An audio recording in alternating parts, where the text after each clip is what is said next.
Hi guys, my name is Izzy. I'm a sporadic YouTuber. I am here to do a top 5 Wednesday, but it's to pick a random number. So we're going to, not a random number, a random letter. Sorry. So we are going to pick a random letter. So random letter generator. And then we're going to go from there. That is the prompt today. Random letter. Okay. Okay. What do we get?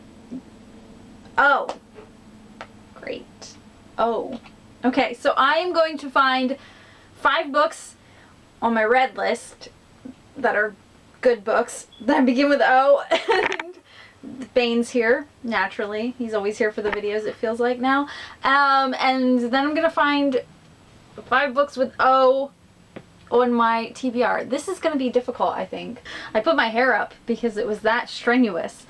Okay, so I haven't read that many books that begin with O, like at all. So this was actually really easy. I went to Goodreads and I'm like, help, Goodreads, what books have I read that have O in them? So we do have like quite a nice, like, I think we have like a nice combination of things. All right, so the obvious one is On the Come Up. Obviously, I gave this 5 stars. I loved this even more than The Hate U Give, which I gave 5 stars to as well. So like, I still haven't seen the adaptation because I didn't have Paramount Plus for a while. Now I have Paramount Plus, like I have a free trial for it. So I'm gonna watch this one of these days. One of these days, I just got a promotion at work, so now I'm all over the place. Aria is rubbing against you. I'm really sorry. These are in no order, by the way. I have absolutely no order. And they're all different, which is great. So that's why I have a short story collection. This is The Office of Historical Corrections by Danielle Evans. If you have not read anything by Danielle Evans, I'm telling you, I was forced to read this for school. But I'm glad that I was, because, well, I wasn't forced to read the whole thing, but I was forced to read a bunch of short stories that are in here. Not the whole thing, but then I ended up reading the whole thing by myself, which is a great feat, guys, because I don't finish short story collections. That's the thing. I'm terrible at finishing them. This one, I downloaded the audiobook because whenever I've required reading for school, I download the audiobooks, if there is one. If it's something like this, where I download the audiobooks because, like, trust me, it saves your life. But yeah, I read this entire thing. It is phenomenal. Danielle Evans has this amazing way of taking like modern social issues and entwining them in fiction in such like a flawless way. I don't know how she does it, but I'm extremely, as a writer myself, I'm extremely envious of her ability to do that. I think she does it beautifully and seamlessly every time. Like I said, if you have not read anything by Danielle Evans, I'm just saying this is a good place to start if you haven't yet. Let's do middle grade. I've been kind of AWOL from YouTube for a hot minute, but this was going to be one of like my top books of, not last year, the year before, I think, when I didn't do any top video or anything. I skipped a year. But this is Other Words for Home by Jasmine Warga. I read this on my Kindle in Italy. I was on vacation and I needed something to read because I just finished another book. And I devoured this. It is written in verse. It is absolutely beautiful. I know that I highlighted a ton of things on my Kindle. I need to like physically read it again so I can just like highlight a bunch more things. But this is absolutely beautiful. If you don't know what this is about, it is about a girl who is a Syrian refugee. Her and her mom and her pregnant mother. I think she's pregnant or she just had the baby. I can't remember. I think she's pregnant and comes over. It's been a minute since I read this. But they come to the US or Canada. Again, I can't remember. One of them. And she leaves behind her brother and her dad. And it's, I think her brother and her dad. Again, it's been a hot minute. But it's all about her like struggle with fitting in, with just I don't know, it's just a beautiful story. It is a beautiful middle grade book. Definitely one that I think this is one of those books in middle grade that will like always like stick with me. This is why I always recommend middle grade to people. This is a prime example. This one is right up there with Ivy Aberdeen's Letter to the World. Like, that is one of my favorite middle grades that I always recommend. This is another one that I always recommend because it is just, it's phenomenal. If you like middle grade and you haven't read this yet, I promise you will devour it probably as quickly as I did, if not quicker. I think the last video I did, this freaking cat's got something on this, or like there was a sticker on it or something. The last video I did was music, right? The top 5 was music. And I recommended Vipers and Virtuosos, which is the second book, I think, in the Monsters and Muses series. Oaths and Omissions by Savar Miller. This is the third book in the Monsters and Muses series. You can read these separately or you can read them all together. I read them all together. I devoured them. But if you're looking for a smutty recommendation, anything by Savar Miller is just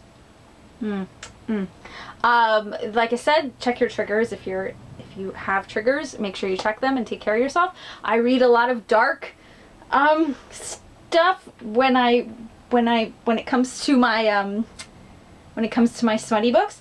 I read some sweet things too, but the majority of them are pretty dark. But this is, I don't know what this one is based on. Like I said, they're all like based on, oh, okay, they're all like loosely based on mythology, loosely. This one is loosely based on Helen of Troy and the Trojan War myths. It's not fantasy or a retelling. It is a mafia, dark mafia romance. And I highly recommend this series. I said this is the last video, but again, I will read everything that Savar Miller, SR, same difference. I will read everything that Savar Miller writes. Last but definitely not least, On Love and Death by Patrick Suskind. This is a really tiny book that I tabbed out like crazy when I first read it. This is probably not, I probably shouldn't have saved this one for last. This is nonfiction. It's just a bunch of essays basically that he wrote.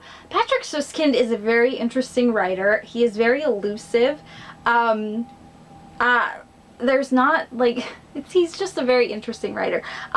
If you've read Das Parfum or Perfume by him, that's probably the book that you know him for. I think I like this more than Perfume, and I like Perfume. Perfume's fucked up though. I don't recommend Perfume to very many people because it's something. But On Love and Death is equally something, but it's nonfiction and it's more essay based. It's a really weird book. It's tiny though. It's really tiny. But I've read this many times. I've given this as a gift to quite a few people, even though I don't know if they would even like it because it is kind of a weird book. But if you like Patrick Suskind's kind of weird ass writing, then maybe you'd like it. Anyway, without further ado, let's get into the TBR. So for the TBR books that I found, all I could find were YA. That's it. That's it. I couldn't find any other books on my, at least my physical TBR, that weren't YA. So I have One of Us Is Next, which is the sequel to One of Us Is Lying. This book, this is annoying.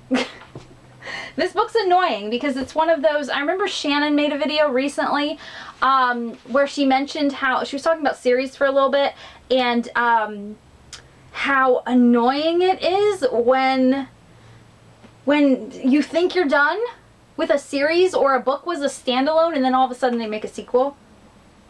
Or all of a sudden they add on more books. There's multiple books that have done that to me. And it's like, I thought it was done. That's one of them that I'm like, I thought it was done. The next one on my TBR is Out There. This is just probably something that I won't get to for a while because it's a short story collection. It is a queer short story collection. That doesn't save it. As much as I want to. I already have a queer short story collection, basically a short story collection that I've been reading for years. I'm not good with short stories, guys. As much as I love them, even if it's something that I know I'm gonna love, it takes me forever to get through. I got this one in the Rainbow Crate, and it has some great freaking authors in it. Sorry, my cats are playing. It has some great freaking authors in it, but I'll be honest, it's gonna take me forever to get to it because I'm intimidated. And I think that's the sequel to All Out, which I haven't read either. Which isn't a sequel because it's short stories, so. I also have Once Upon a Quinceañera. I read the first chapter of this one for free. There was like a free sample somewhere. I can't remember where, but I read the first chapter of this and I loved it. So much that I picked up the book. I think maybe the author had like a free sample or something that I got. I can't remember. But I picked up the book and then I never read it because I'm me, guys. Why would I follow through on something? Again, One Last Stop by Casey McQuiston. Spit it out. This is the same author that wrote Red, White, and Royal Blue. I read that right when it came out, I believe. And I think this one might be the longest on my TBR out of all the O titles that are on my TBR at the moment. This one has probably been on it the longest. I bought this book right when my friend passed away as like I don't know, I just bought it as like a gift for myself. Right around the same time that my friend passed away. And then I read I bought it like right before they passed away. Yeah, because I remember, because I was all excited to read this. I thought it was great, like the premise sounded great, and then my friend passed away, and then the premise of this book is like, I think they go back in time, like, I think one of them, I can't remember which one, but one of them dies, and the other person is going back in time to, like, prevent it, I think, multiple times, and, I think that's what it's about. I might be wrong, but I couldn't pick it up after that, because, like, you know, it was still, my friend's passing away was still kind of raw, and I was like really scared to pick up that book, because I was like, oh no, what if it like hurts? So anyway, there you go. That is 5 books off my TBR that begin with O, and 5 books off my like top books. There wasn't very many books with O that I've read, but those are the best ones. Anyway, I love you guys. I will see you in the next video. Peace. I'm out. Goodbye. I gotta go actually do things. I should probably write. I don't want to though. I'm so lazy. But I do. I do need to go write some of my queer pirate novel. And I have to go claim too. Ugh. I need a new audiobook to download. Anyway, I will see you in the next video. I love you. Peace. I'm out. Goodbye. All the things. Bye.